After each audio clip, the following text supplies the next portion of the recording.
Hallelujah. Praise the Lord.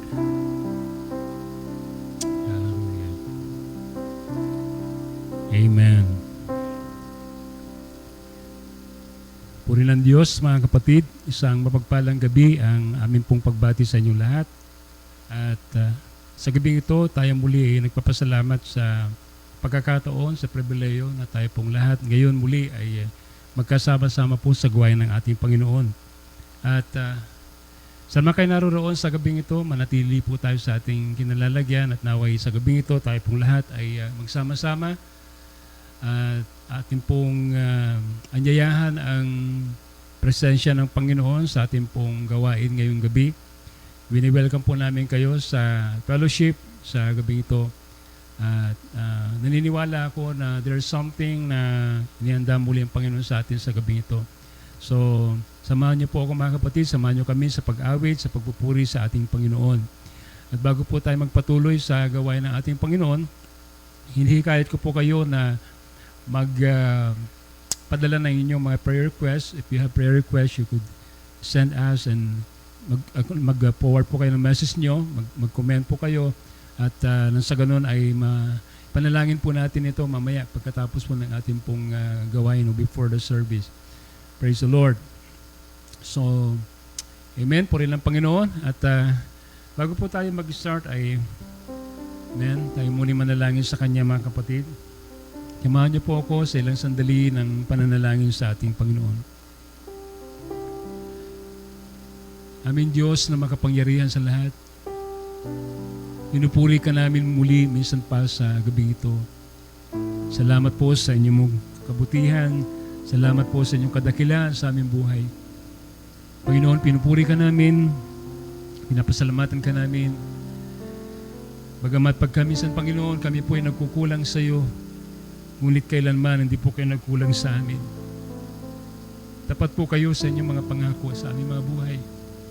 Kaya sa gabing ito, Panginoon, nais po namin muling hilingin ang iyong patnubay, ang iyong banal na presensya sa aming pong munting gawain, Panginoon. Dalangin namin, Panginoon, na kayo muli ang siyang umabot ng pangailangan po ng bawat isa. Lord, kayo pong lahat kabatid ng bawat puso ng inyong mga anak, Lord, sa gabing ito. Saan man sila naroon, dalangin ko, Panginoon Diyos, na kayo, O Diyos, ang siyang magkaloob ng kanilang mga pangangailangan. We know that you are our God and there is nothing impossible with you, Lord. Dalangin ko, Panginoon Diyos, na pagalingin mo ang may mga karamdaman. Palakasin mo ang mga nanghihina, Lord. At kayo, Diyos, O God, ang magpalaya sa amin sa lahat ng gawa ng kaaway. Patawarin niyo po kami, Panginoon, sa amin pong mga sala. Alam man ang aming nagawa, Panginoon Diyos, na hindi naging kalugod sa inyong harapan. Dalangin namin, O Diyos, na patawarin niyo po kami. Dalangin namin ang kapangyarihan ng inyong banal na dugong muli ang siyang humugas sa amin, Lord. Gawin kaming karapat dapat, Panginoon Diyos, sa iyong harapan. Ito po ang aming kahilingan sa pangalan ng aming Panginoon Kristo. Amen and amen. Samahan niyo po ako sa pagpupuri sa ating Panginoon.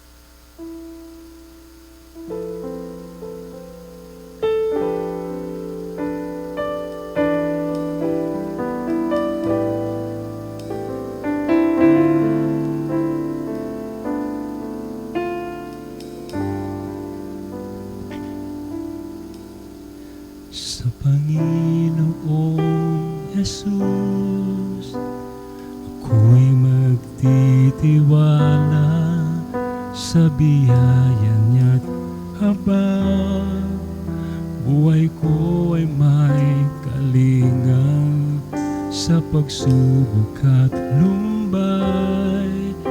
Naroon siya't dumaramay. Ang Panginoon'y tapat magpakailanman. Kung ika'y nalalambing, wala kang malapitan. Para bang ang daigdig sa iyo'y pinapasan. Alala alalahanin mo sana, minamahal ka niya. Ang Panginoon ko'y tapat magpakailanman. Biyaya niya't habang sa buhay ko'y tapat, di man karapat dapat na ako ay iligtas. Pangako niya'y di nag-iiba, di tulad ng iba. Ang Panginoon'y tapat magpakailanman. Kung ika'y nalalamig, wala kang malapitan, para bang ang daigdig sa iyo'y pinapasan. Alalahanin mo sana, minamahal ka niya. Ang Panginoon'y tapat magpakailanman. Biyaya niya't habang sa buhay ko'y sapat, di man karapat dapat na ako ay ligtas. Pangako niya'y di nag-iba, di tulad ng iba. Ang Panginoon'y tapat magpakailanman. Biyaya niya't habang sa buhay ko'y sapat, di man karapat dapat na ako ay iligtas. Pangako niya'y di nag-iba, di tulad ng iba. Ang Panginoon'y tapat magpakailanman. Biyaya niya't habang sa buhay ko'y sapat, di man karapat dapat na ako ay iligtas. Pangako niya'y di nag-iba, di tulad ng iba. Ang Panginoon'y tapat magpakailanman. Pangako niya'y di nag-iba, di tulad ng iba. Ang Panginoon'y tapat magpakailanman. Ang Panginoon'y tapat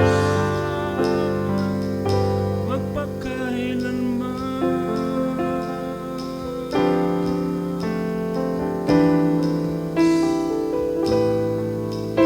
Hallelujah.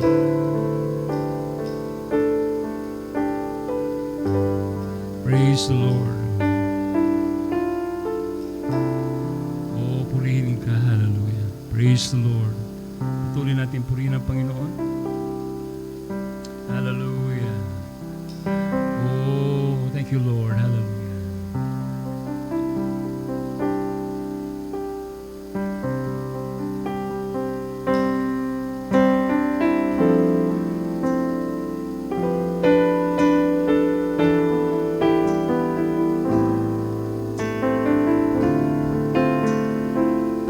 Thank you, Lord.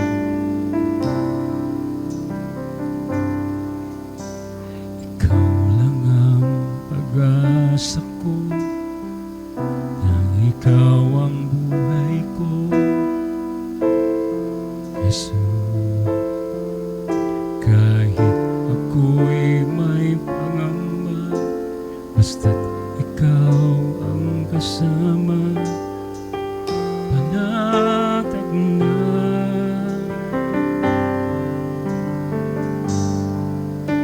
Ikaw lang ang pag-asa ko, nang ikaw ang buhay ko, Jesus. Kahit ako'y may pangamba, basta't ikaw ang kasama, panatag na. Kahit kailan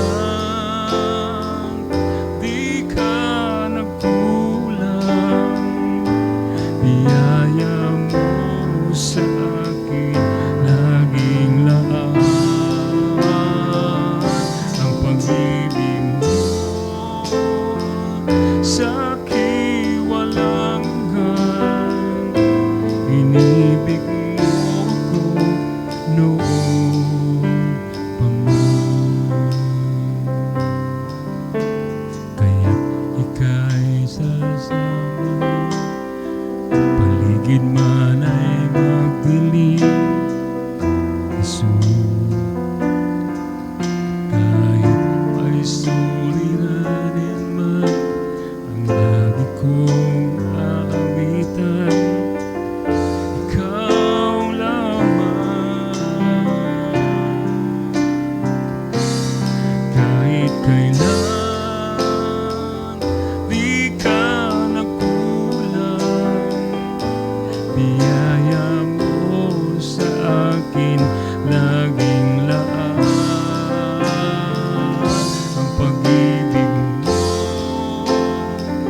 sa akin walang hanggan. Inibig mo ako noon pa man. Panginoon, dakila kang tapat sa dalangin ko. Ako'y inibig mo kahit ako ay ganito. Walang katapusan ang pagmamahal mo, walang pinipili ang puso mo. Kahit kailan di ka nagkulang, inibig mo ako. Hallelujah. Ang pag-ibig mo sa akin walang hanggan. Inibig mo ako noon pa man. Inibig mo ako noon pa man. Inibig mo ako noon pa man. Hallelujah. Praise the Lord.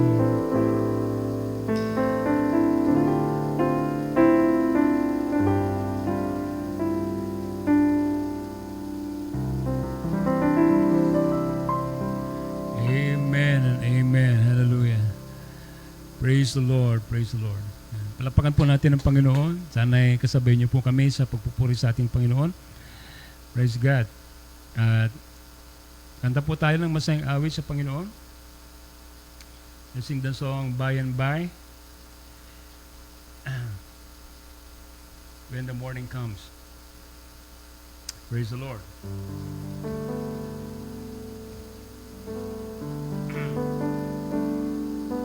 Praise God.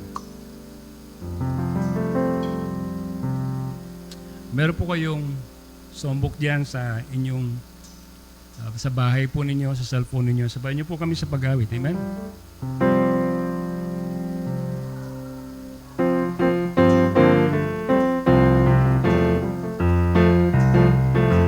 We are tossed and driven in the restless sea of time. Sober skies, howling tempest, all succeed in the sunshine.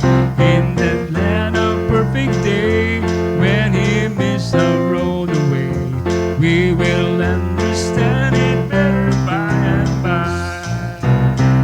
Oh, by and by, when the morning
blessed promised land. But He guides us with His eye, and will follow till He die. Oh, we'll understand it better by and by. So by and by, morning come, when all the saints of God are gathered home, we will tell the story how we overcome, for we'll understand it better by and by. Temptations heat us near, but I'm often unaware, and our hearts are made to bleed for a many thoughts to feed, and we wonder why the test when we try to do our best, but we'll understand it better by and by. Hallelujah! By and by, Lord, when the morning comes, when all the saints of God are gathered home, we will tell the story of how we overcome, for we'll understand it better by and by. Sing it again. By and by, Lord, when the morning comes, when all the saints of God are gathered home, we will tell the story how we overcome. Oh, we'll understand it better by and by. Oh, we'll understand it better by and by.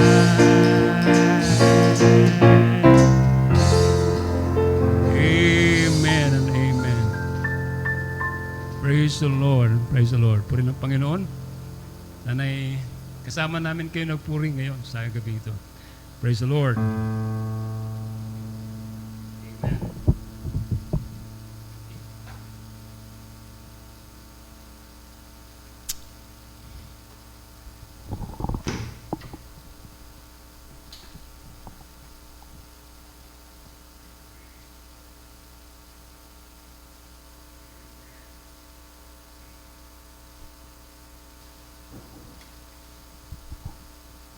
Thank you, Lord.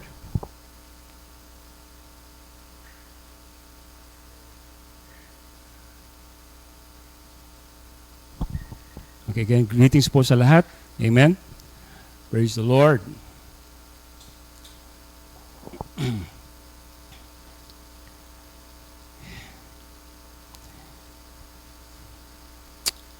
Praise God. So, this evening, tayo muli mag-aaral ng salita ng ating Panginoon. Praise God. At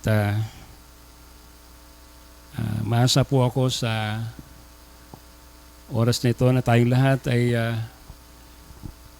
nariyan para magbigay ng panahon po sa pakikinig ng salita ng Panginoon. Okay, so mamaya po ay magpipray po tayo, at kung meron po kayo mga prayer request ay forward niyo po yung mga prayer request nyo, at babasahin na lang po natin mamaya, no? Kapag meron po tayo mga prayer request. Praise the Lord.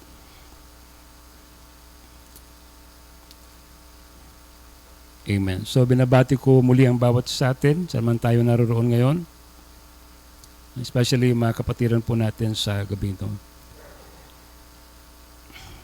So tayo po ay magbabasa ng salita ng Panginoon. Mag-aaral muli tayo ng salita ng Diyos sa gabi ito. At, amen. Pwede po kayong bumasa din ng inyong scripture. Praise God.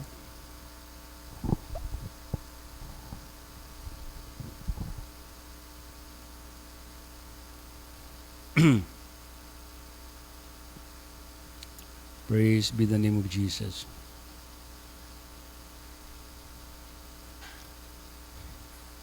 Okay, basahin po natin ang Book of Revelation chapter 8.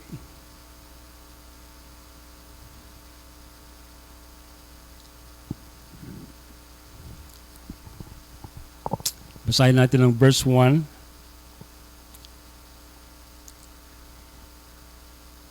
And when he had opened the seventh seal, there was silence in heaven about the space of half an hour. At nang buksan niya ang ikapitong tatak, ay nagkaroon ng katahimikan sa langit na may kalahating oras. At ang Revelation chapter 8 ay, of course we know it is connected to Revelation chapter 10, so we're going to read Revelation chapter 10. Let's start reading on verse 1. And I saw another mighty angel came down from heaven, clothed with a cloud, and a rainbow was upon his head, and his face was as it were the sun, and his feet as pillar of fire. Verse 2. And he had in his hand a little book open, and he set his right foot upon the sea, and his left foot on the earth. Verse 3 says, and cried with a loud voice as when a lion roareth, and when he had cried, 7 thunders uttered their voices. Verse 4, and when the 7 thunders had uttered their voices, I was about to write, and I heard a voice from heaven saying unto me, seal up those things which the 7 thunders uttered, and write them not. Pagpalain ng Diyos ang kanyang mga salita, mga kapatid, sa gabing ito. Praise the Lord. Amen.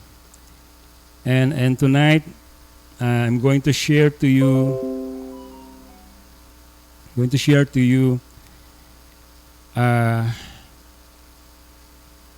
my title tonight.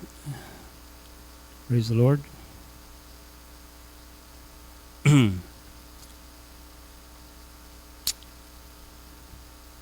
It's about the mystery of the seventh seal, the purpose and the simplicity of it, no? The simplicity and the purpose of His plan. Yun po yung ating pong mensahe ngayong gabi. So the mystery of the seventh seal, what is the purpose and how it is being revealed to us in simplicity. Amen. Okay. So unang-una sa lahat, nais ko pong malaman po natin lahat na wala pong bagay sa Scripture kung saan para sa ating mga pinili ng Panginoon ng mga Scriptures na ito, mga mystery na ito, ay maging mahirap para maunawaan natin. So there isn't anything in the Scripture that God makes it difficult for us to understand because the message itself is in simplicity.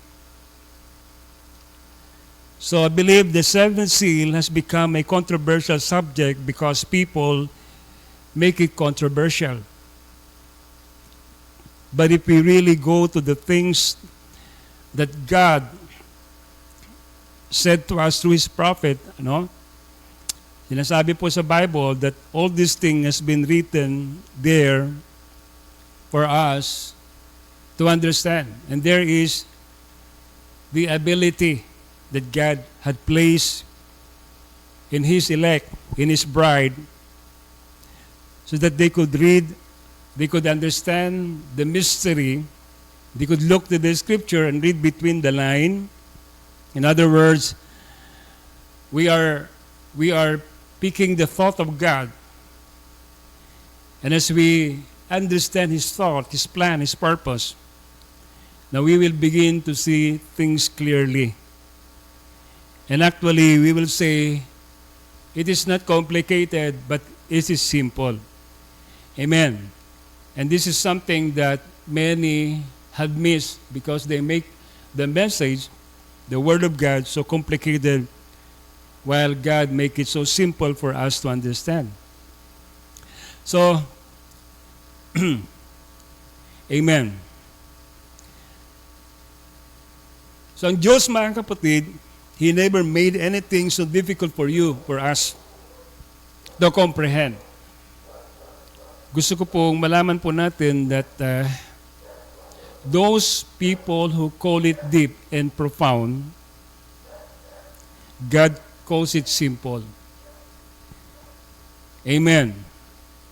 Kung atin pong mapapansin, mga kapatid, na itong patungkol sa pagbubukas ng pitong tatak before it was open, before it was taught by the prophet of God, bago po yun, mga kapatid, is that Brother Branham was preaching those series. He began with his message entitled God and Simplicity. At mga kapatid, tinuro po niya ito, mga kapatid, at kaya siguro the purpose why God allow it that before the preaching of the seventh seal, which we believe is the most, amen, sabihin natin, mga kapatid, pinaka mother of all mystery, the opening of the seven seals. Bago ito mabuksan, ay nangyari lang muna si Brother Branham ng message na God in Simplicity. Para hindi natin pag-aaralan ito sa paraan, sa pamamagitan po ng intellectual na understanding, kundi sa pamamagitan ng pananampalataya by revelation. Okay? It's not intellectual faith, but intellectual mental faith, but ito, mga kapatid, maunawaan natin by revelation. Okay? So, mayroong purpose ng Diyos. God has a purpose why He opened us these things. Now, para mabalanse po natin, hindi naman po natin ma-afford to say na hindi po kailangan ang mga bagay na malalim sa salita ng Diyos, because even the Bible says, amen, na the deep things of God ay from the Lord din, mga kapatid, no? Praise God. So, just to balance it, amen, kinakailangan din natin ito ay ihilingin na maunawaan, kasi hindi naman ito binigay ito sa ating panahon kung hindi naman po ito mahalaga, no? Itong mga bagay, itong mga hiwaga nito. So, gusto nating i-approach ang subject nito first of all, kaya nga ang unang mensahe before, praise God, the opening of the seven seal is God and Simplicity, because kinakailangan po nating unang-una to approach this subject, we must disregard our own thoughts. Amen? Mahalaga na kung ano man yung mga alam natin tungkol sa bagay nito ay santabi muna natin at hayaan natin yung kaisipan ni Kristo, the mind of Christ, ang siyang mag-guide sa atin at dalhin tayo sa channel of inspiration so that we could understand these mysteries in the Bible. Amen. Kinakailangan i-approach natin ito with a humble heart. You see?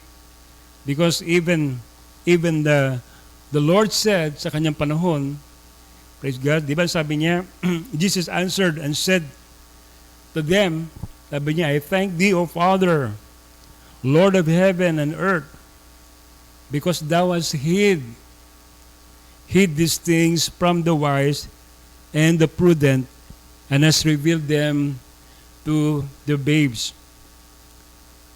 So, ang hiwagang ito ay hindi ipinahayag ng Diyos sa mga pantas, sa mga matatalino, kundi ito ipinahayag ng Diyos katulad sa mga bata na merong pagpapakumbaba sa kanilang sarili.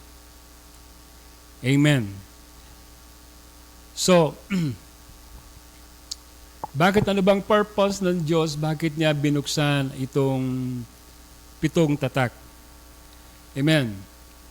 Praise God. What is the plan and how these seals was opened in a very simple way.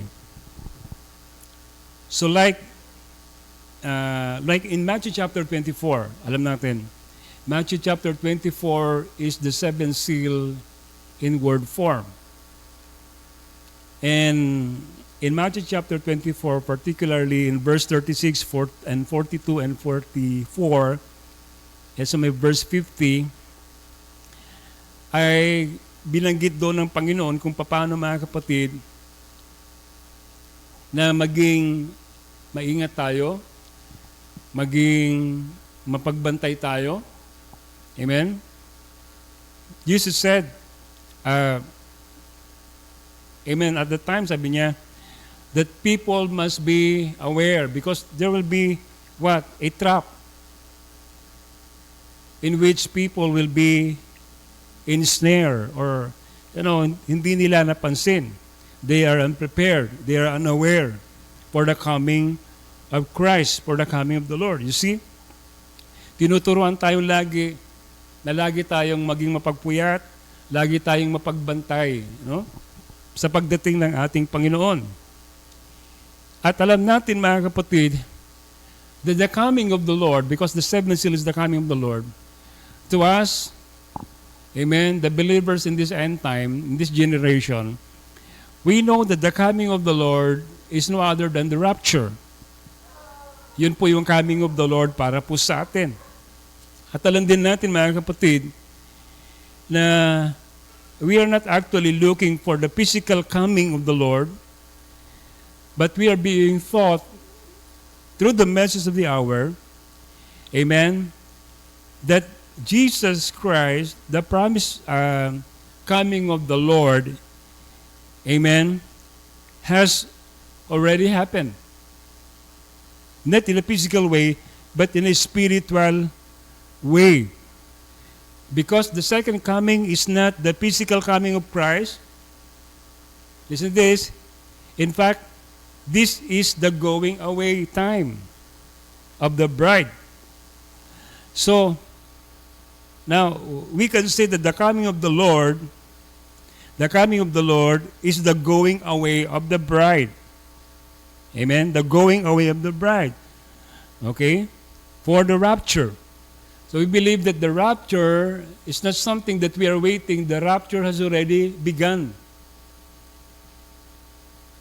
We understand in the message that the rapture is the process that we go through. It is contrary sa tinuturo po, mga kapatid, ng mga Hollywood movies which they project about the rapture. Akala nila ang rapture, amen, ay yung nakasulat sa Biblia na may mga taong bigla na lang mawawala, makakarinig sila ng ugong pagkatapos, and all of a sudden, like those Baptist movies and Hollywood movies, there will be chaos and, amen, there will be plane crashing and the train, amen, praise God, will be out of control. Everything will be in chaos. Now, we believe that that is not the real picture of the rapture na alam natin, na naintindihan natin sa Bible. Diba? They are still waiting for the rapture. Iba parang ang kanilang picture is yung para silang mga lumilipad na mga creation na, di ba? Parang mga Superman at kung you see that's not the real picture of the rapture. But we believe that the rapture has already begun, and mga kapatid, we are on the process of that rapture. So, contrary to the denomination. You see? So the rapture has already begun, and we're on the process of that rapture, process of change. So we are already in the coming of the Lord. Amen? Praise God. Hallelujah. And many think, ang iniisip ng iba, na ang rapture, katulad nga ng sinabi ko sa inyo, is like, instantaneous happening. They looked at the scripture, like, sabi ng Biblia, like in a moment, amen, in a twinkling of an eye. Alam niyo po ba na yung word na moment, pag titingnan niyo po sa Greek word, ang ibig sabihin niya na yung atomos. You go to the Greek word, it means, mga kapatid, atomos. Right? That word actually means the changing of atoms. The changing of atoms.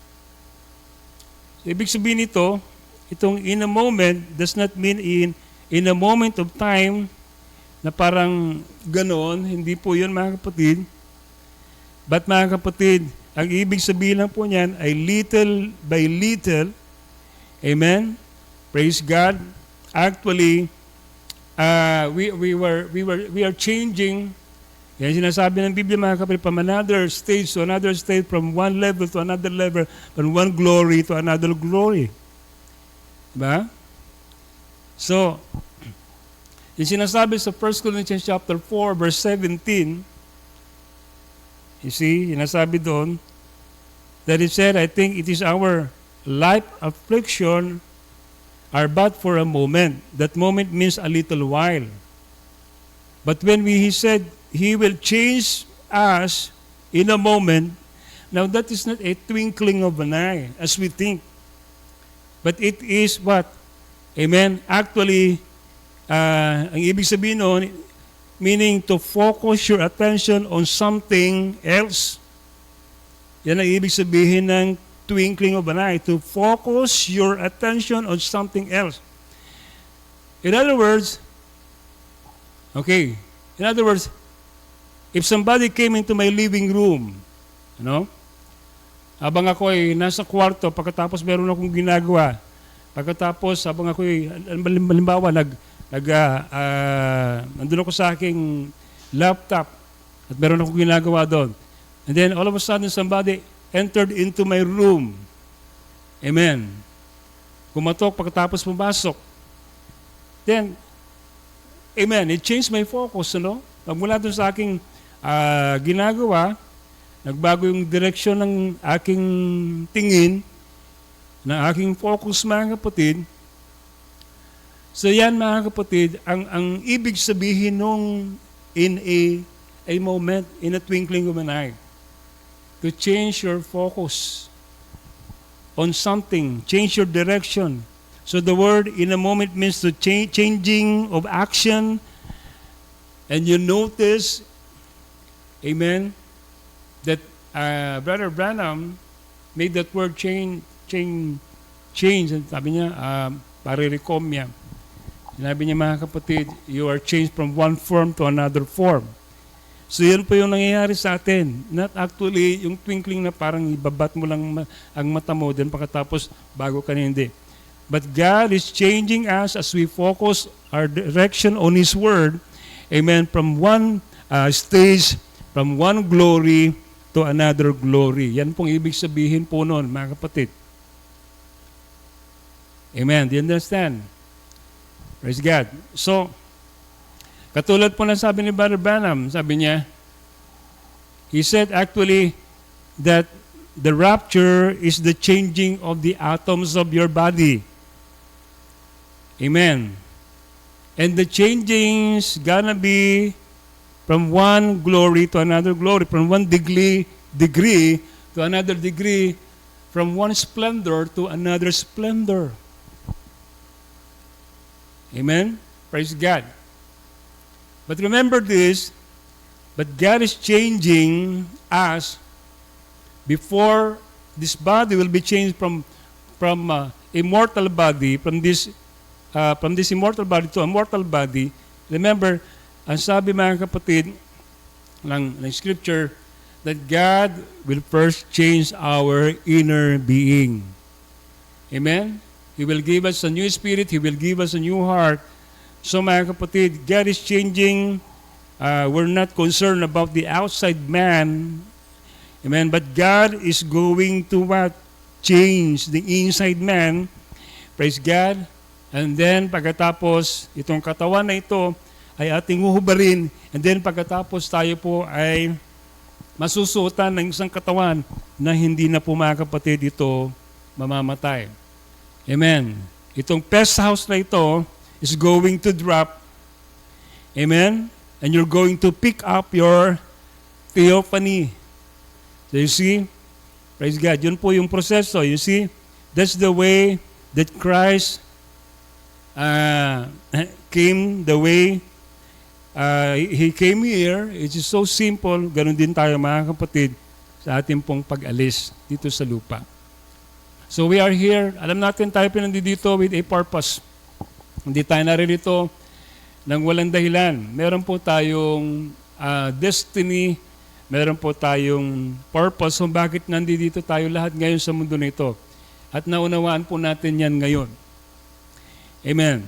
So gaano kahalaga na magkaroon tayo ng tamang understanding patungkol sa bagay nito kasi it concerns our revelation about, amen, the rapture. See? So, mali yung pinapakita sa atin ng denominational word about the rapture. You see? Now, somewhere in the message, the prophet said, in the message, I am the resurrection. Ang sabi mga kapatid ni Brother Branham, God is not complicated. But people sometimes want to make Him complicated. So sinong nagpapakomplikado sa salita ng Diyos? Hindi siya, kundi yung tao. Amen. Dahil dinadagdagan nila ng kanilang mga sariling kaunawaan.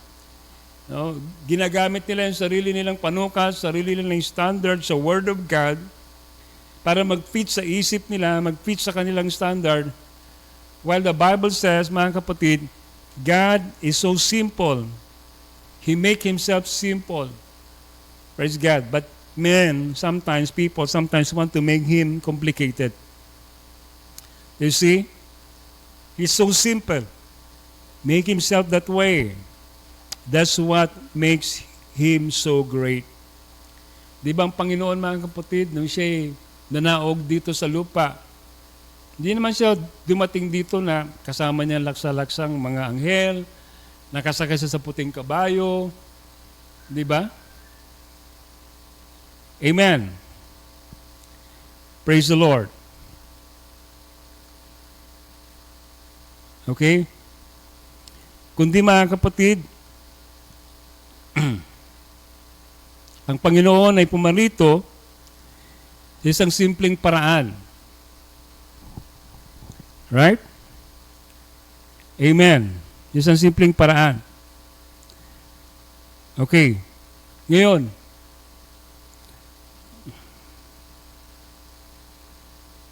praise the Lord.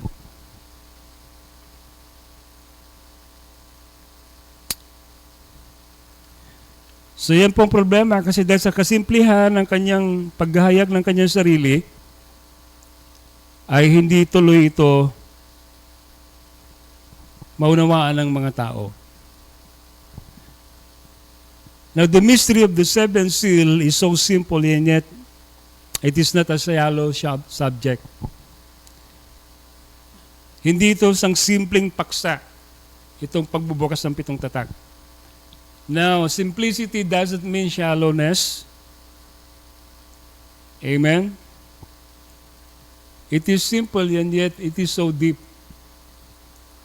Yan po ang pitong tatak. Marami na pong naturo tungkol sa seven seal, pero na-miss nila yung tamang interpretation at kahulugan nito. Because it will take a revelation from the Lord, it will take a prophet of God to reveal these things. So to the outside world, this is deep. They stumble like they did 2,000 years ago. Di ba? Kaya nga, ang Panginoon ay pinako nila sa krus eh. Bakit? Kasi hindi nila maintindihan kung paano ang kanilang Misaya, amen, ay nagpakilala sa kanila sa ganong kasimplihan lang. Hindi nila matanggap na ang kanilang Misaya ay isang anak lang ng isang ordinaryong karpentero na si Jose. Amen? Akala nilang Messiah nila ay isang, di ba, lalaki na ipapanganak sa isang pamilyang maharlika. Amen? Papanganak siya sa isang magandang marahil ospital at praise God, siya ay tanyag. Amen? Ang kanyang pagmumula ng isang tanyag na lahi. But it goes the other way. Hindi nila matanggap ng Messiah nila ay si Jesus. That's why mga kapatid, alam natin kung paano 2,000 years ago, they crucify Him. Why? Because they could not recognize the simplicity of God. Hindi nila matanggap na ang Diyos ay nagpahayag sa ganung kasimplihan. Amen? At because of that, they stumble. Dahil doon sila ay, amen, natisod. So, alam natin ang Diyos, ganun siya kung magpahayag ng kanyang sarili. Napakasimple lang. It seems na parang very strange ito sa karamihan. It is not unusual. I mean to say, it is very unusual. Amen. His ways are unusual. His work, amen, is unusual. His work, He works in a mysterious way. That's why they stumble on Him. You see? Yun po mga kapatid ang dahilan kung bakit kuminsan ay na-miss nila yung opportunity, praise God, to recognize their Messiah. Well, the Bible says, mga kapatid, His thoughts are higher than our thought, di ba? And His ways are higher than our ways. So He lives in simplicity. He dwells in humility. Makikita natin kung paano, mga kapatid, from the very start, nung pinanganak siya sa isang simpleng pasabsaban lang. Amen? Namuhay siya ng simple. Praise God. Sabi nga ng Biblia, mga kapatid, ay He created the heaven and the earth, pero wala man lang siyang mahiligan ng kanyang ulo. Amen. Kung kanino siya nakikituloy. Amen. Praise God. Kung sino-sino ang nagbibigay sa kanya ng pagkain. So it's so simple. Amen. That they didn't recognize that God was in their midst. So, sa tingin nila, ordinaryong tao lang siya. Isang simpleng tao lang siya. Para siya ay kilalanin, amen, at ituring na siya mismo ang Messiah. There is a message, a quote in the message, in God hiding in simplicity itself, na message ni Brother Branham, and revealing Himself in the same way. Sabi niya that, and we know that God is so great until we expect it to be some great something, and we miss the simple things. We stumble over simplicity. That's how we miss God, is by stumbling over simplicity. God is so simple until the scholars of these days and all days miss Him a million miles. Because in their intellects, they know that there is nothing like Him so great. But in His revelation, He makes it so simple, they go plumb over the top of it and miss it. So lagi-laging ganon, mga kapatid. Ano? Sabi ng propeta, that's how they miss God, is by stumbling over simplicity. Look at those Pharisees and scribes. Amen. Sila yung nagpapako kay Kristo. Why? Because dahil sa kanilang intellectual na understanding tungkol sa Biblia, ang iniisip nila, amen, ay contrary doon sa sinasabi ng Bible. In which the Bible says na ipapanganak itong bata nito, amen, sa isang simpleng paraan, mamumuhay siya sa isang simpleng pamumuhay. You see? And so, the prophet said, they stumble over simplicity. Yung mga scholars, yung mga theologians, no, sa panahon na yon, yung mga Pharisees and scribes, Amen. Sila yung mga talagang natisod dahil hindi nila matanggap ng kanilang Messiah. Amen. Ay napaka-simpleng tao lang. Amen? Hindi siya popular. Praise the Lord. Itong kikilalanin naming hari. Di ba? Amen. They could not accept that Jesus Christ is their King. So ano ginawa sa kanya? They crucify Him. Praise God. Hallelujah. Now even in the scripture, it says in John chapter 7 verse 14 hanggang sa may verse 16, sabi dito, now about the midst of the feast, Jesus went up into the temple and taught, and the Jews marveled, saying, how knoweth this man letters, having never learned? Jesus answered them and said, my doctrine is not mine, but His that sent me. So tingnan niyo itong mga pariseo at mga eskriba. Amen. Nung nagturong Panginoon doon sa templo, praise God, sila namangha. Nung nagturong Panginoon. At ang sabi nila, sino kaya, amen, kanino kaya natutunan nito itong kanyang sinasabi? Samantala, hindi naman siya marunong, hindi naman siya aral. Amen. At wala kami record sa aming Bible school na itong lalaking ito ay nag-aral. Wala naman siyang doctor's degree. Hindi naman siya scholar, hindi naman siya theologian. Pero bakit ganito siya kung mangaral? Ganito siya magturo? Right? Amen. Now they stumble at the simplicity of the Lord. Praise God. Yun ang kanilang question dito sa kanya. The Jews were marveled. Amen. They marveled at Him, saying, how knoweth this man's letter, having never learned? Having never learned. Wala naman siyang mata sa pinag-aralan. You see? Pero ang sabi ni Kristo, sabi niya, my doctrine is not mine, but His that sent me. So hindi galing itong salitang sinasabi ko sa inyo, hindi galing sa akin itong doktrina na sinasabi ko sa inyo, ito ay galing sa Diyos. Amen. Doon sa nagsugo sa akin. And so naalala ko rin mga kapatid, sa panahon po natin ito, ganun din naman ang turing nila sa pinadala ng Diyos na propeta sa panahon natin. Bakit si Brother Bana was only a 7th grader boy. Uneducated, walang degree. Amen. Hindi siya theologian.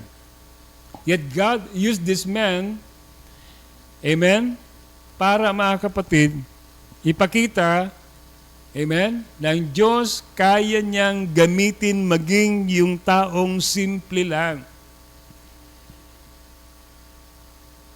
Kung ang tao na yon mga kapatid, ay may bigay lang niya yung kanyang kalooban sa Diyos, amen, pwedeng gamitin ng Diyos ng makapangyarihan yung tao na yon. You know, when we speak about illiteracy, amen, di ko naman mga kapatid masasabing si Barbana may isang taong aral. Amen. He was not capable to be a good speaker. Di ba? Lagi nga siyang pinupuna dahil sa kanyang mga maling grammar. See? Hindi siya good speaker. Bulol-bulol pa nga siya kung minsan mangaral. Right? Pero ginamit ng Diyos ang 7th grader na taong ito para i-reveal ang pinaka mahiwagang, amen, praise God, bagay sa Biblia. Sa kanya ini-reveal mga kapatid. Hindi sa mga theologians, hindi sa mga aral sa Biblia, kundi sa isang simpleng grade 7 lang. Amen? Praise God. At sa pamamagitan ng propetang ito, ang daming mga theologians, ang daming mga marurunong, amen, ang humanga at naniwala mga kapatid Amen. Ng Diyos ang kumikilos sa taong ito. It is God Himself. Amen. Using this man to reveal His plan, to reveal His mystery. Praise God, in this last day.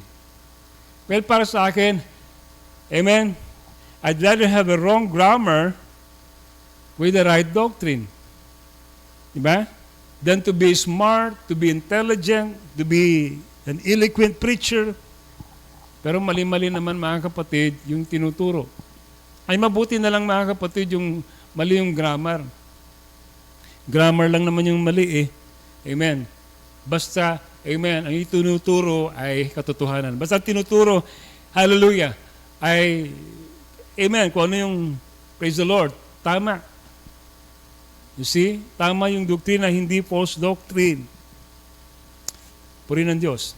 So the purpose of revealing to us the mystery of the seventh seal is to show how God revealed Himself for us to know His plan and the motive and the goal why God, amen, placed us in this age.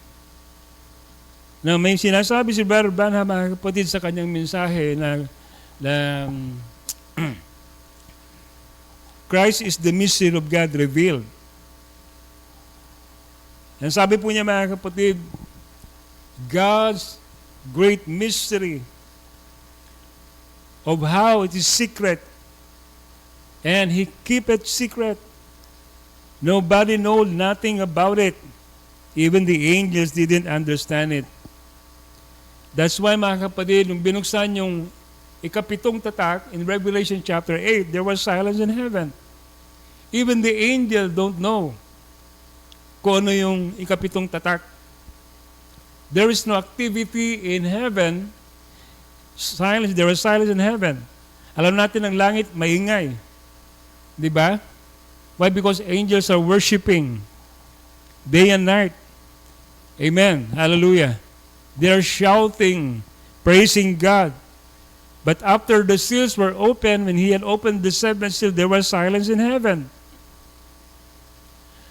But although there was silence in heaven, there is an activity that's happening right now dito sa lupa. Amen. Hindi naman yung silence sa earth eh. Hindi, ang silence doon sa heaven eh. Right? At ang seventh seal hindi binuksan doon sa, amen, langit. Ang seventh seal ay dito, mga kapatid. Makikita natin dito sa lupa kung paano ito nahayag. So sabi ito isang sikreto na hindi ito nabuksan. At even mga angels don't know. Hindi nila alam, hindi na-reveal sa kanila. The prophet said, yan ang dahilan. Sa ilalim na ikapitong tatak, when the seventh seal was opened, there was silence. You see? Sabi niya, Jesus, when He was on earth, they wanted to know when He would come. That is Matthew chapter 24. Sabi nila, Lord, tell us this thing. Kailan ka ba babalik? When shall this thing be fulfilled? Amen. When is the time of your coming and the end of the world? You see, tinatanong nila ang Panginoon. At sabi niya, sabi niya, even the Son of Man Himself don't know when it's going to happen. You see? So God has this all Himself. It's secret. And that's the reason that there was silence in heaven for a space of half an hour. And 7 thunders uttered their voices. And John was even forbidden to write the coming of the Lord. Amen. Praise God. So what is the seventh seal? The seventh seal is the coming of the Lord. Amen. Anong nangyari nung nabuksan ng mga tatak? The prophet said, mga kapatid, nung nabuksan ng seventh seal, it brings Him to earth. Amen. Nanawag ang Panginoon nung nabuksan yung mga tatak. You see? So, amen. Anong ginagawa ng Panginoon ngayon sa panahon nito? Hallelujah. Gusto nilang malaman kung kailan ang pagdating ng Panginoon. Sa panahon ni Jesus Christ, in Matthew chapter 24, tinatanong nila yan. The prophet said, no, He hasn't revealed yet. of how He will come and when He will come. It's a good thing that He doesn't. No. Amen. Praise God. So sinasabi ng prophet dito of how and when He will come. Amen. Ay sabi doon, it remains a mystery. It remains a secret. Pero may pasubali po siya, mga kapatid. Sabi ni Brother Branham doon sa susunod na paragraph. Ang sabi po niya, oh, He had showed or revealed it in every times in the Bible. So, how He will come, when He will come, amen, sabi niya, nandyan lahat nakatago. Amen. At ipinahayag lahat yan sa pamamagitan ng mga types and shadows in the Bible. You see? So, kaya pala, hindi ito maintindihan ng lahat. Kasi mga kapatid, ito po ay isang hiwaga, amen, na makikita lang natin sa pamamagitan ng mga anino doon sa lumang tipan. Praise God. Sa mga simbolo. Amen. At alam natin, mga kapatid, ang bawat kaganapan sa Bible, may mga characters po dyan. Lagi natin naririnig ang buhay nitong mga tao na ito kung paano natin maunawaan ang hiwaga ng kanyang pagdating sa pamamagitan ng mga buhay ng mga tao na ito na namuhay, amen, sa kanilang panahon. Yan ang ating napapakinggan lagi patungkol doon sa mga buhay ng mga tao na ito. You see? So, hindi ito isang bagay na malalaman natin ng direktahan. It will take a process of understanding, amen, revealing of God, a progressive revelation para maunawan at maging clear sa atin ito lahat. Right? Sabi rito, mga kapatid, so the entire Bible is the revelation of God's mystery of Christ. The entire Bible is the revelation of God's mystery in Christ. So from Genesis to Revelation, yan, mga kapatid, ang kabuuan noong hiwaga. Amen? Na gustong ipahayag ng Diyos sa atin.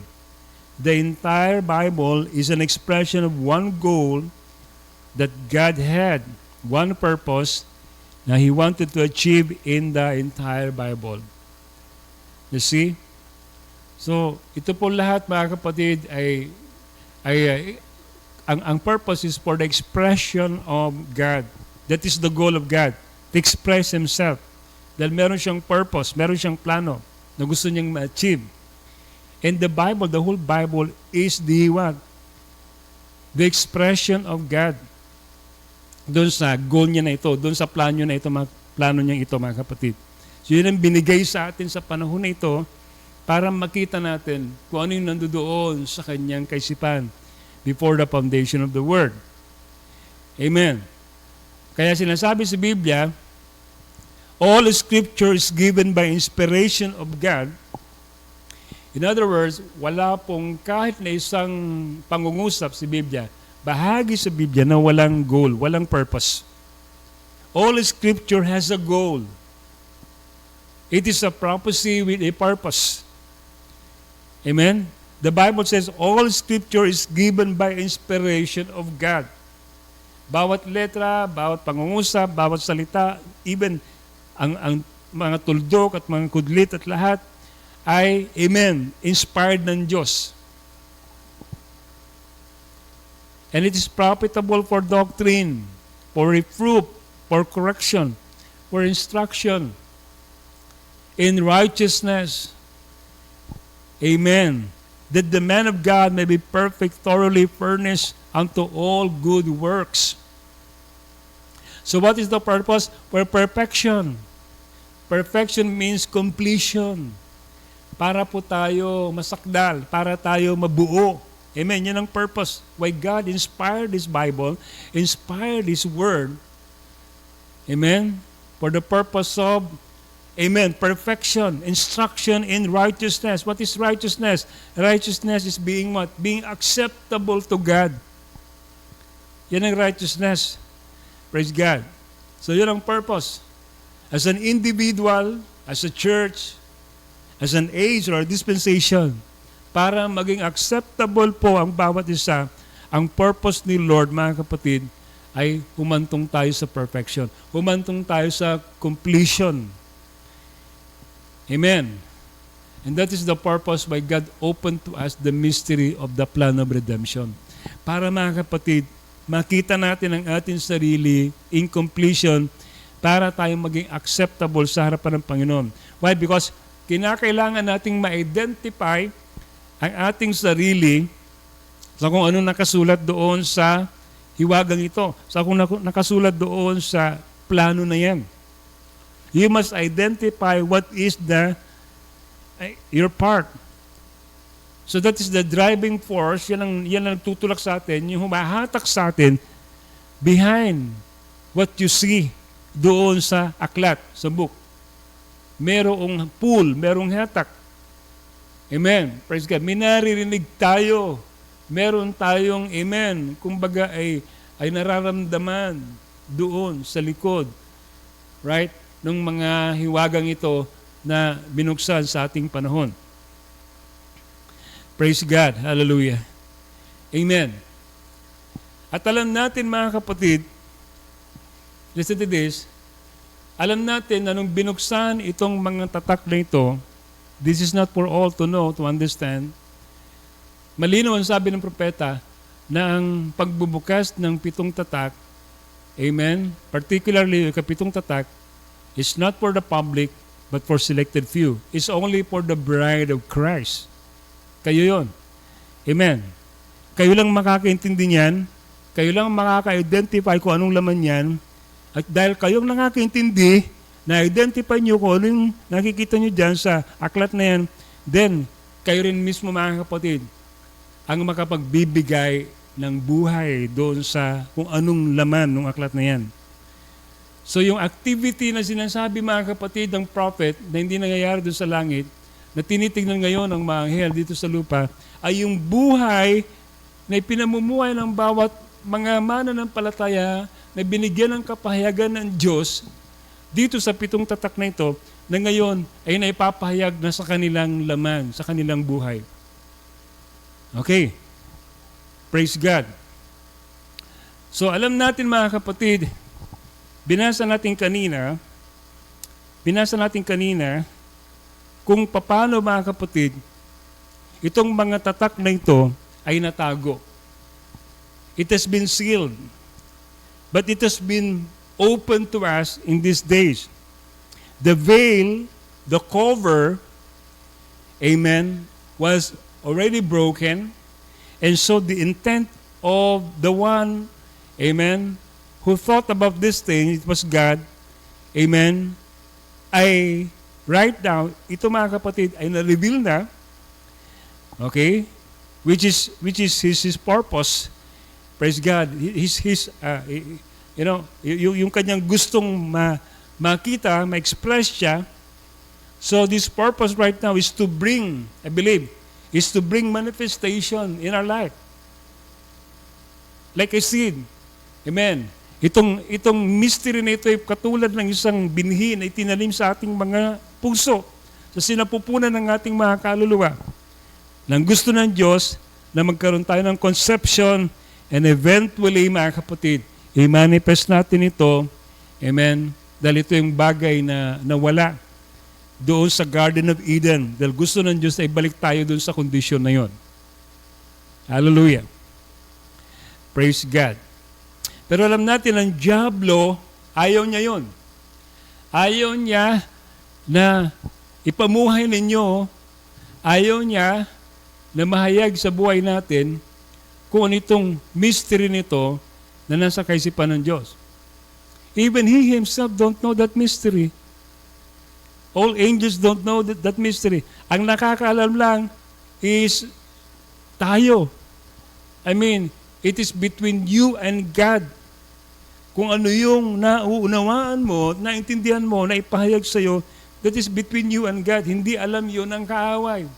Hindi kayang saklawan yun ng kaaway. You see? Hindi nga niya alam yan eh. Kasi Ang connection and channel of inspiration is between you and God. He could not enter into that kind of channel kasi wala siyang ability to do that. So ang gusto lang niyang gawin, mga kapatid, amen, ay dayain tayo, itrap tayo sa kanyang mga gawa. You see? Marami siyang paraan na pwede tayong wasakin para yung purpose ni Lord ay hindi mangyari sa buhay mo. Sa buhay natin lahat. Ito yung sinasabi dun sa Luke chapter 21 verse 34. It says, and take heed to yourself, Luke 21:34, and take heed to yourself, lest at any time your hearts be overcharged with surfeiting and drunkenness and cares of this life, and so that the day come upon you unaware. Itong mga pagmamalasakit ng sanlibutan, cares of this life, ito yung mga bagay-bagay na kuminsan, mga kapatid, naglalayo sa atin sa focus natin sa ating destiny. Amen. Kuminsan, nalilihis na tayo ng ating pong daan. Imbis na sana manatili tayo doon sa daan, doon sa path na gusto ng Diyos sa atin, kuminsan, amen, nagsisway na tayo. Bakit? Because of the cares of this life, because of the love of this world. Amen. Ito yung sinasabi ng Panginoon dito. You see, nagbo-blur yung ating pong vision. Hindi na tayo nakafocus, mga kapatid. Praise God, doon sa gusto ng Diyos sa ating buhay. So ito yung warning sa atin, sabi sa may verse 35, for as snare shall it come on all them that dwell on the face of the whole earth. A snare. Praise God. Ito yung deception ng kaaway. You see? Amen. At ang deception ng kaaway ngayon, praise God, lumalalim yung taktika na ginagawa niya, yung trap na ginagawa niya. Amen? You see? Para ikaw ay ikulong dun sa espiritu na yon. Right? Di ba? There is a spirit right now working in the churches. You see? Yung bang mga kapatid, feeling mo na okay ka pa rin, kasi nagsisimba ka rin naman, amen, gumagawa ka rin naman ng mga religious rituals, pero mga kapatid, ang hindi alam ng marami, di ba? Ito yung sinasabi, mga kapatid, ng Biblia, they know it not, akala nila okay sila sa harapan ng Diyos, pero sa totoo lang, mga kapatid, praise God, ang Diyos ay nasusuka sa kanila. Why? Amen. Because they left their first love. You see? Why? Because they already, hallelujah, kick out the Lord in their midst. Amen. Bakit? Kasi mga kapatid, yung kanilang sariling standard, gusto nilang ipairal. Na wala na po, mga kapatid, yung totoong pagtayo sa katotohanan. See? So this is the age of traps of the enemy, the snare of the enemy. Ikukulong tayo doon sa kulungan niya muli. Katulad ng ginawa niya dati. Di ba? Meron siyang kulungan, yung Babylonian cage, kung tawagin. Praise God, doon marami, mga kapatid, ang mahuhulog sa bitag ng kaaway. So what is the purpose of the message? Kaya binuksan ng mga hiwagan ito. The purpose of the message is to give us a clear understanding of the scheme of the enemy, the trap of the enemy. Kaya nga hindi po tayo madadaya kasi, mga kapatid, binigyan tayo ng revelation ng Panginoon kung paano natin, mga kapatid, magawang malabanan ng pandaraya ng kaaway. Right. Now, malapit na ako magtapos. So the purpose of the seventh seal, bakit binuksan ito sa ating panahon? Now, in Revelation chapter 10, the Bible says, there was 7 thunders uttered their voices, and John was about to write. John was about to write. And the angel said to him, hallelujah, sabi niya, now, seal it. Selyuhan mo. John was about to write, he said, then the angel said, don't do and take that 7 thunders that was uttered, and and seal it. Silyuhan mo. And the word, listen to this.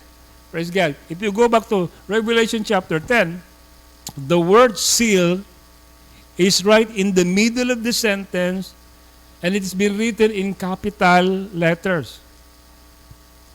Which means the seal is a person, is a proper noun. Amen. Praise God.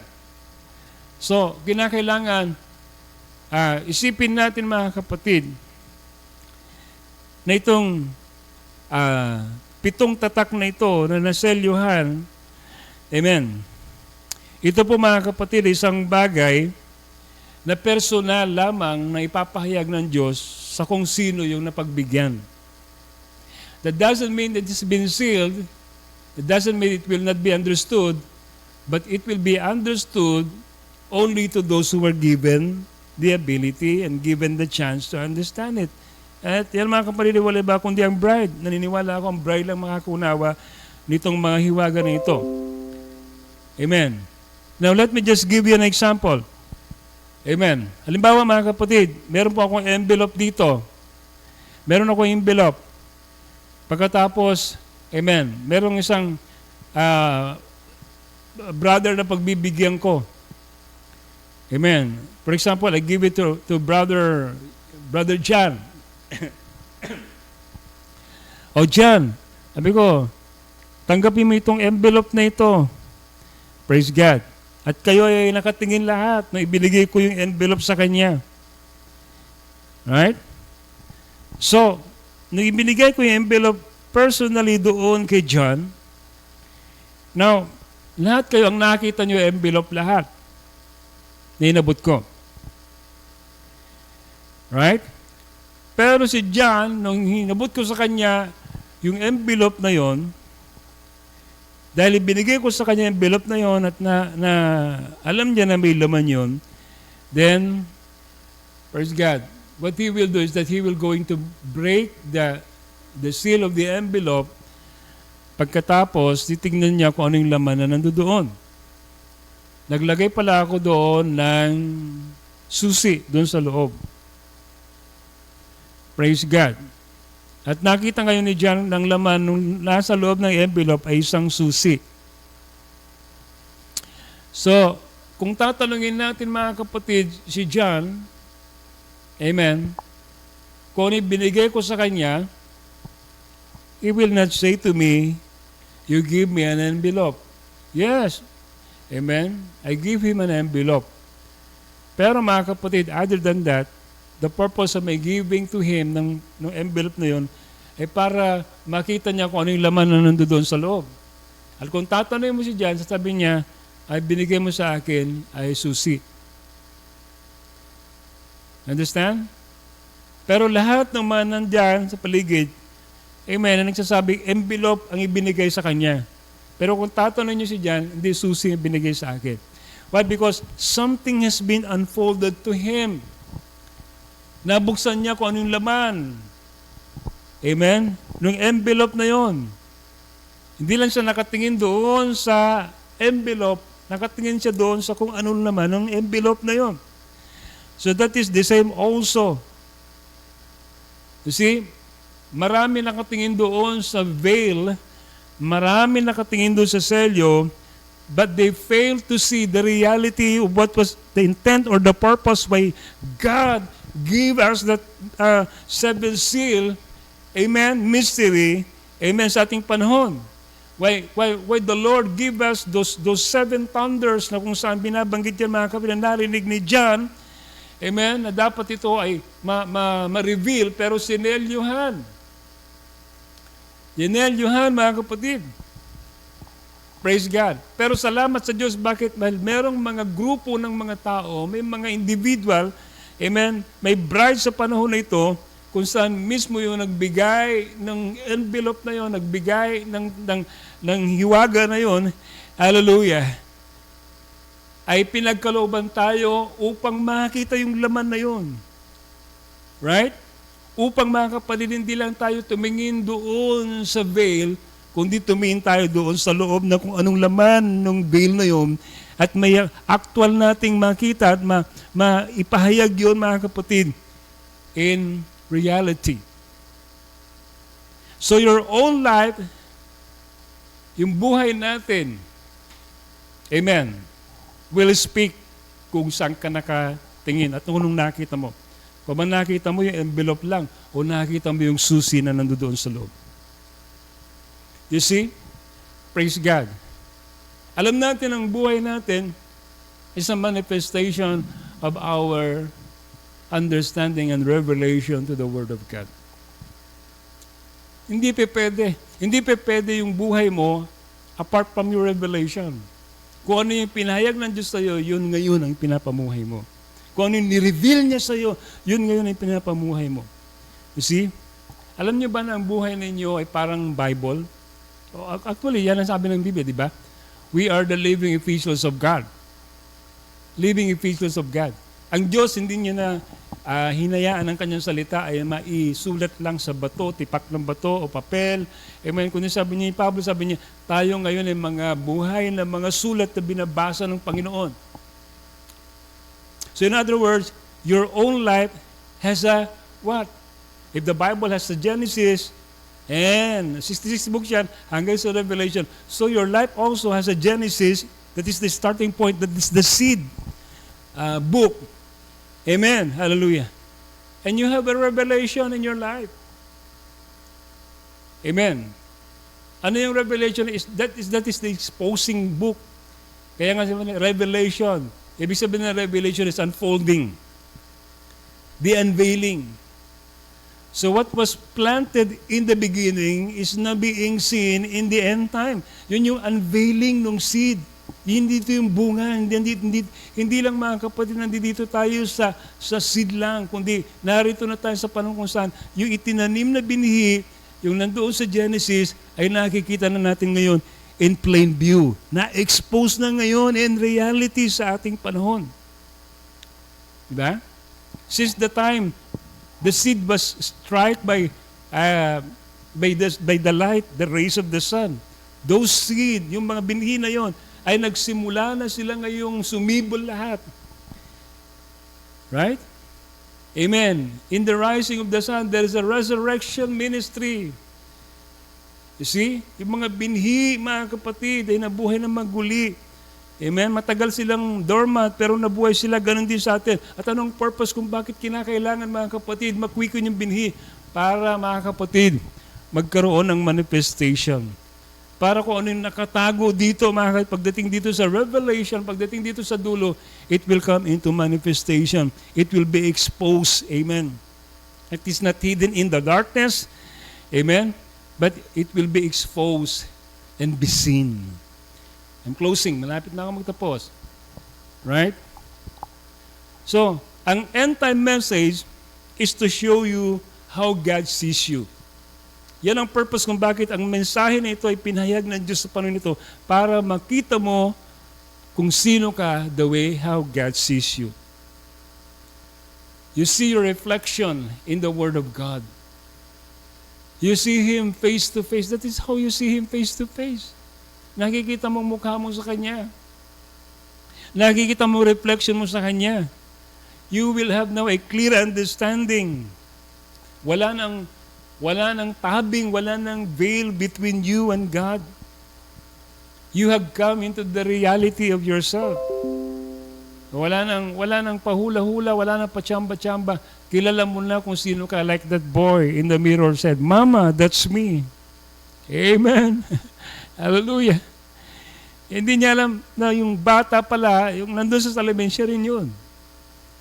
Until na-reveal sa kanya, oh, amen, sabi niya, alam mo, Mama, sabi niya, amen, ako pala yun. Mama, that's me in the mirror.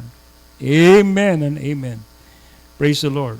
And this is something na mahalaga kasi, amen, if there is a revelation that you must possess, if not first, amen, amen, this is the very important revelation that kinakailangan mataglay mo, and that is the revelation of who you are.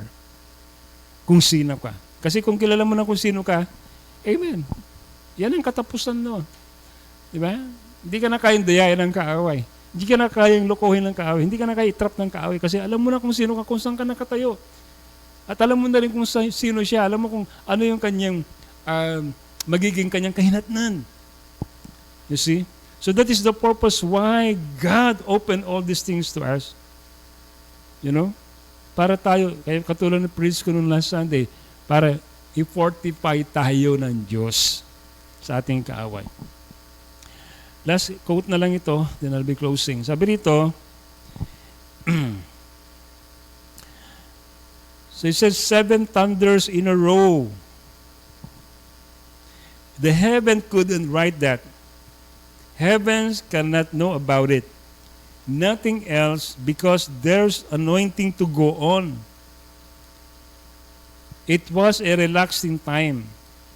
It was so great until it was kept secret from the angels. Now why? The prophet said, because if Satan should get a hold of it, he might do great damage. Dahil, sabi doon, kung ito ay malaman ng Diablo, malaman ni Satanas, pwede siyang manira, pwede siyang gumawa ng malaking kasiraan. You see? So the good news is hindi niya alam. Bakit hindi niya alam? Bakit hindi niya ito maunawaan? Amen? There is one thing he don't know, sabi ng prophet. Now he can interpret anything he wants to do and impersonate any kind of gift. You see? Kaya niyang lahat gawin. Kaya niyang impersonate lahat ng mga kaloob. You see? Pero ito, hindi niya kayang gayahin. Sabi ng prophet, sabi niya, well, praise God. You know? This is something that he could not impersonate. Ito ay sikreto na hindi niya alam. The angels don't know nothing about it. It's the thing that Jesus said, even the angels of heaven didn't know nothing about it. Only God. But he told us when he began seeing these signs coming up. Sabi niya, you begin seeing these signs coming up. Listen to this. Sabi niya, now you'll have to take my word for this. Right? But Satan will hear it. Listen to this. Amen? He can't get it in my heart there as long as God has got it close up with the Holy Ghost. So that's between me and God. So that's between me and God. Kaya pala hindi mga kapatid dito kayang maabot, hindi kayang pasukin ng kaaway.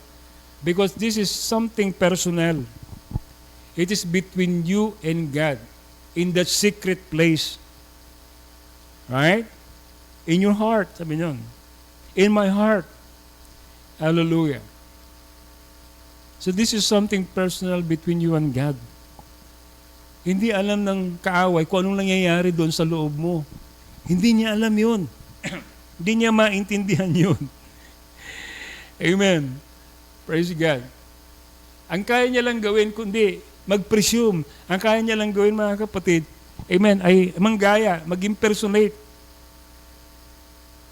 Pero hindi nangangahulugan na, yun na nga, yung totoo. Yun na nga, yung kahulugan noon. Amen. So, what he's doing is just impersonate.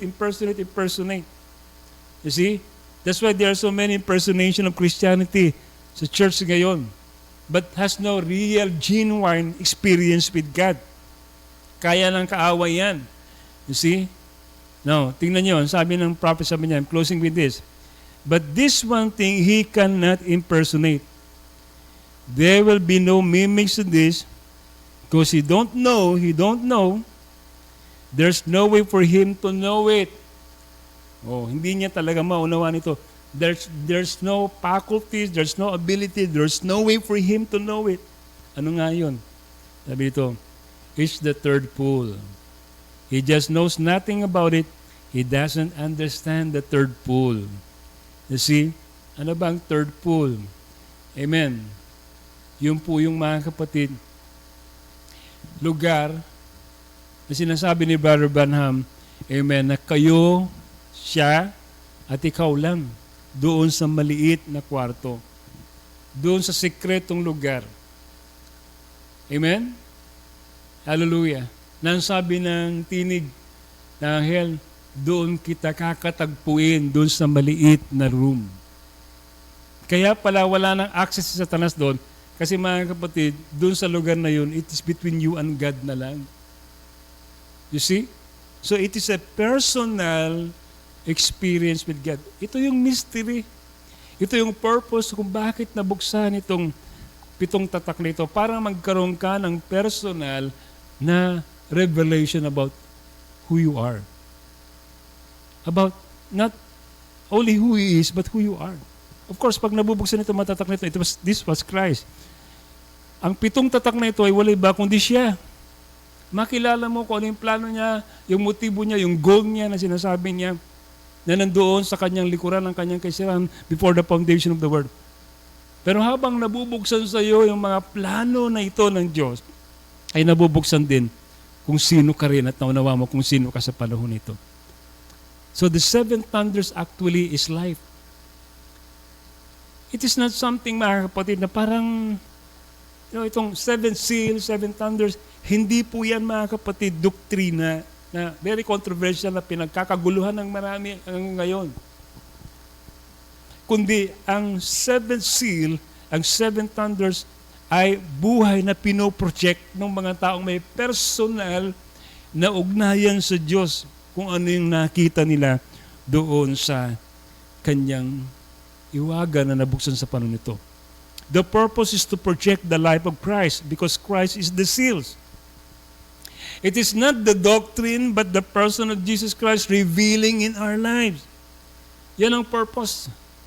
Na ang hiwaga na ito, ang plano ng Diyos ito, the plan of redemption of God, amen, will be transformed into flesh, will be revealed into flesh and reality.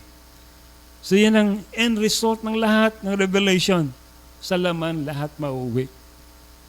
So that is the purpose, revealing the form in reality. Amen? Praise God. Tinasabi lang sa atin na yung mga tatak na ito, may bagay na nakatago. May bagay na nandoon na nakasilid. Ngayon, nung nabuksan na, binuksan na ng Diyos sa atin kung ano yung nakasilid na yon. Ang purpose naman ng Diyos ngayon, mga kapatid, kung ano yung laman na nandoon sa loob na yon, ay kinakailangan mag-manifest. Yung susi na sinasabi ko, susi yun, amen, hallelujah, na pwedeng magbukas ng kung anumang mga bagay because that is the purpose of the key. To open and unlock, to ignite something. Amen. Kung susi yun ng sasakyan, amen, di ba? Magagamit ngayon nung pinagbigyan ko ng susi na yun, yung sasakyan na yun, at ma-enjoy niya. And many more. Di ba? Yun ang purpose ng susi, mga kapatid. And so, nakita natin ngayon, binigyan tayo ngayon ng susi ng kaharian ng Diyos. Amen. Nakita ni John nung nabuksan yung mga langit, sabi doon, nakita niya nabuksan ang pintuan ng langit. What's that? Yun, mga kapatid, ang daan. Yun yung opportunity na binigay ng Diyos sa atin. Kung tayo lamang po ay, sabi doon, magka-come up higher. Amen. Praise God. At makikita natin kung ano yung nandoon na inihanda ng Diyos sa atin, sa ating panahon na ito. Purihin ng Diyos, mga kapatid. Sana nakikita natin at naunawaan natin ngayon kung ano yung mensahe na papakinggan natin. Amen. Kung alam mo na ngayon na ang rapture, and the rapture is going on, amen, there's nothing that could hinder you to be in that rapture. Kasi ito ang purpose, mga kapatid, kung bakit binuksan ang mga mensahe ng Diyos sa panahon nito, to prepare you for that translation. Amen? For you to be perfected, for you, mga kapatid, to experience the righteousness of God. Yan ang purpose nito, mga kapatid. Amen. To give you power to overcome the enemy. Naway, sa gabing ito, mga kapatid, ay nakita natin maunawaan natin ang bagay na ito. Hallelujah. The mystery of the seventh seal that is being revealed in simplicity so that we could see the purpose and plan of God. Magpalain tayo natin, Panginoon, sa gabing ito. Praise God. Hallelujah. Thank you, Jesus. Thank you, Lord. Amen. Hallelujah. So, tayo po ay mananalangin sa gabing ito.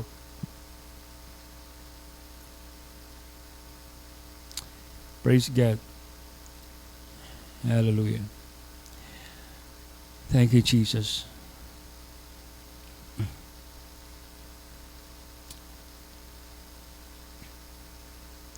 So, kung lang makita kung may mga prayer request tayo, if ever kung may mga nagpabot ng prayer request,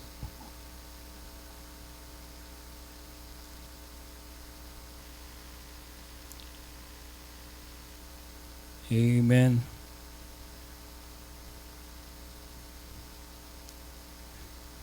Hallelujah. So gusto ko lamang pong pasalamatan ng lahat ng mga kapatid na nanood at nakinig. Naway na pagpala po tayo lahat sa mensahe ng ating Panginoon. Praise God. So wala naman pong prayer request akong nakita. Okay, so we'll just pray. In case meron po tayong prayer request, I'm going to pray for you. Samahan niyo po ako sa panalangin ngayong gabi.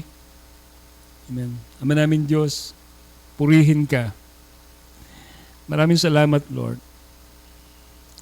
Bagamat alam namin hindi kami karapat-dapat, pero kami po ay ginawa niyo pong maging marapat para tanggapin ang hallelujah, ang mayaman po ninyong biyaya sa amin. Lord, naunawa namin ang layunin niyo sa buhay namin. At tulungan niyo po kami na patuloy namin ma-express, mayayag ang buhay.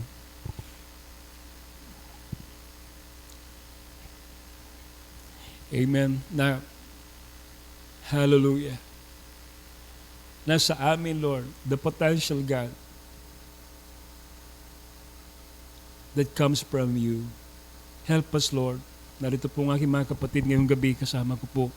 Meron nakikinig ngayon, Lord, ay dalangin ko, ano man po ang kanilang mga pangangailangan. May mga kapatid akong may mga karamdaman. I pray that you heal them, Lord. And by the power of your blood, I declare healing right now in the name of the Lord Jesus Christ.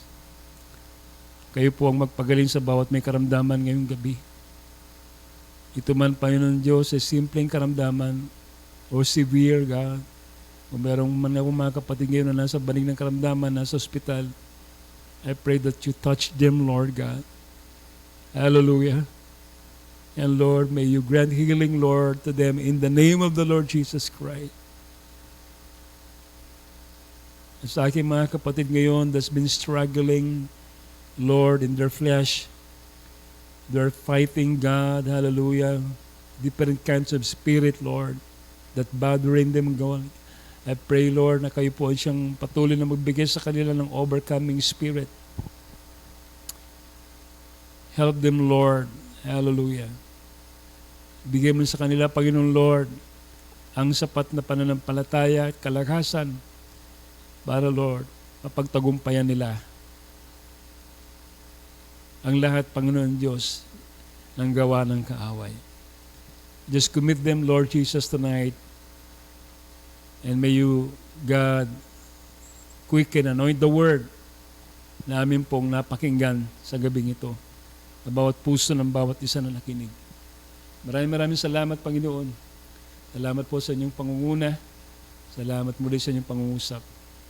Thank you, Lord, and we give you all the praise and we give you all the glory. In your mighty name, Jesus Christ, we ask all these things and pray. Amen. and amen. Praise the Lord. Hallelujah. Pagpalain po kayo ng ating Panginoon. Amen. Sa lahat po ng mga kapatid natin na nanood ngayon, I just want to extend my greetings to everyone. Amen. And may the Lord bless us all. Praise God. Amen. Thank you once again for joining me. At sa susunod muli na ating pong Bible study, praying that you will be, amen, with me at sama-sama muli tayo makinig ng kanyang salita. Thank you, Lord. God bless us all. And shalom. Praise the Lord.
Oftentimes the day seems long,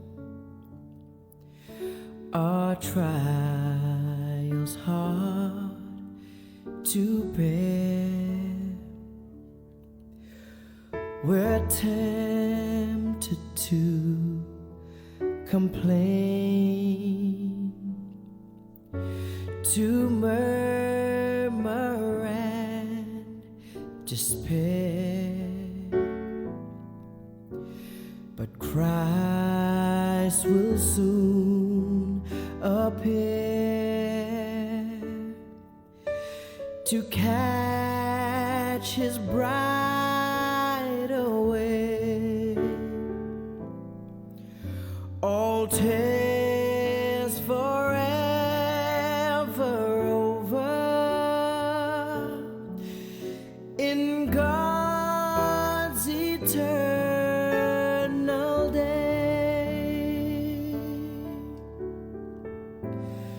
It will be worth it all when we see Jesus.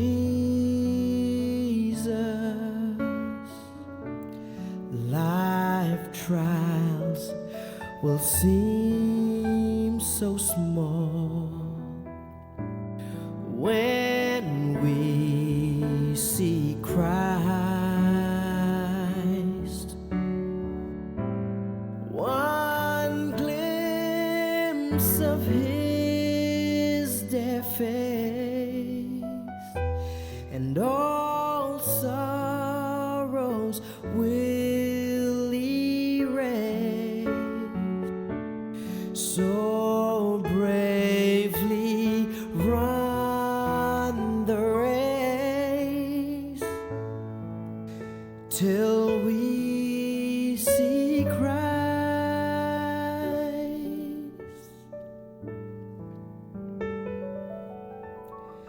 Sometimes the sky looks dark with not a ray of light. We're tossed and driven on, no human help in sight, but there is one in heaven who our deepest care. Let Jesus solve your problems. Just go to Him in prayer, and it will be worth it all when we see Jesus. Life trials will seem so small when we see Christ. One glimpse of His dear face, and all sorrows will erase. So bravely run the race till we see Christ.